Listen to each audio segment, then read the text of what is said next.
আসসালামু আলাইকুম। কেমন আছো বন্ধুরা? আশা করি ভালোই আছো। আলহামদুলিল্লাহ আমিও ভালোই আছি।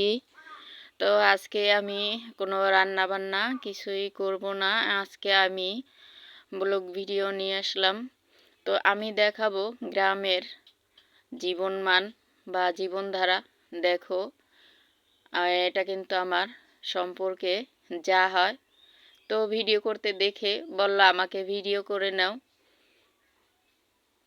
তো এই তো বলেই কিন্তু আবার চলেও যাচ্ছে। তো সে কিন্তু ছাগলের জন্য ঘাসগুলি নিয়ে আসছে।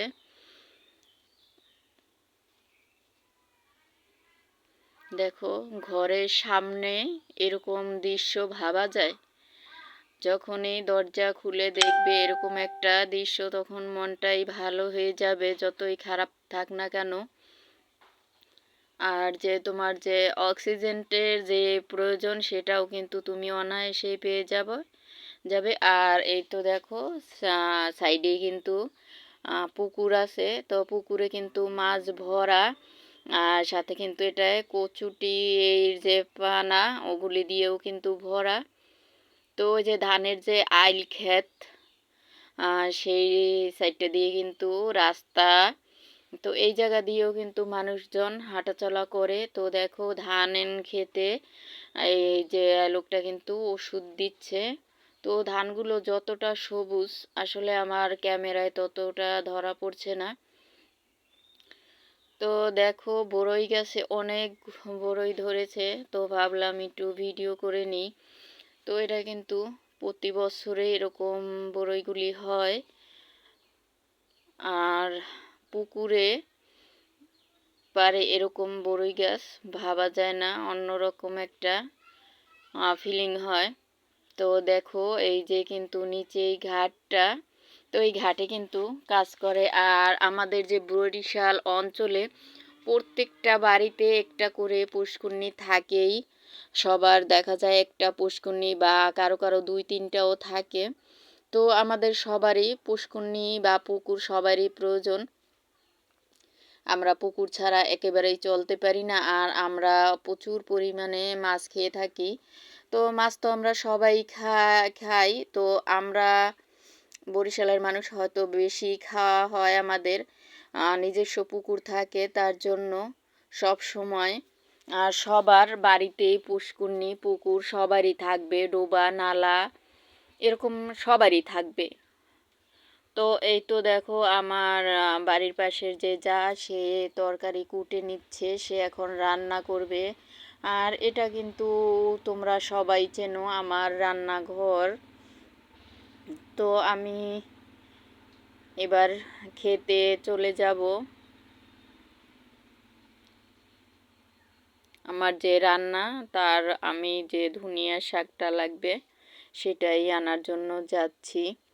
তো আপুরা ভাইয়ারা যারাই আমার ভিডিওটা দেখছো, প্লিজ মনে করে একটা লাইক দিও। কেন জানি না আমার ভিউ হয় না, চ্যানেলটা খুবই দুর্বল। না, আমি দুর্বল, আসলেই আমি কিছু জানি না। তো তোমরা অবশ্যই আমাকে কমেন্টে জানাবে আমার কি সমস্যা এই চ্যানেলটা। আর বারে বারে শুধু কমেন্ট লক দেয়। তো আমি কিন্তু কিছুই জানি না কিসের জন্য আমার কমেন্ট লক দেয়। আর আমার চ্যানেলটা কিন্তু এটা খুবই নতুন, ছোট্ট। তারপরেও আমার ওয়াচ টাইমগুলো কেটে নিয়ে গেছে। আমি জানি না কিসের জন্য এরকমটা করলো আমার সাথে ইউটিউব। তো আপুরা ভাইয়েরা তোমরা যারাই জানো বা বোঝো, আমাকে অবশ্যই কমেন্টে জানাবে যে কিসের জন্য আমার সাথে এরকমটা করছে। আর আমি দেখা যায় বেশি একটা কমেন্টও করতে পারি না। তো আমি যদি কমেন্ট না করি, তাহলে কি আমার ভাইয়েরা আপুরা আসবে? কখনোই না। আমার যে মিষ্টি মিষ্টি আপুরা আছে, তো তোমরা অনেকেই আমার অপেক্ষায় থাকো আমি জানি। কিন্তু আমি যদি শুধু তোমাদের লাইক দেই, তাহলে তো আর হবে না। তোমরা বুঝতেই পারবে না লাইকটা কে দিয়েছে। তো যদি কেউ এই সমস্যাগুলি জেনে থাকো, অবশ্যই আমাকে কমেন্টে জানাবে যে কিসের জন্য ইউটিউব এরকম করছে। তো প্লিজ মনে করে একটা লাইক দিও। আমার একটা ভিডিওর জন্য কিন্তু আমাদের অনেকটাই পরিশ্রম করতে হয়, আমরা কিন্তু সবাই জানি। তো তারপরও কি আর করার। দেখো, এগুলো হয়েছে কাঁচা ডিম। তোমরা শহরে যারা থাকো তারা চিনবে না, যারা গ্রামে থাকে তারাই কিন্তু এগুলো চিনে থাকবে। তো এই যে দুটো ডিমই কাঁচা, মানে এই যে ছোলকাটা এটা কিন্তু পুরা শক্ত হয়নি, তো তার জন্যই এটাকে বলা হয় কাঁচা ডিম। তো এটা বেশিরভাগই দিনের বেলাতেই হাঁস পেড়ে থাকে। আমরা সবাই জানি হাঁসে কিন্তু ডিম পাড়ে রাত্রে, তো এগুলো কিন্তু দিনের বেলায় পেড়ে থাকে। তো আজকের ভিডিও আমি এখানেই শেষ করব। সবাই ভালো থেকো, আল্লাহ হাফেজ।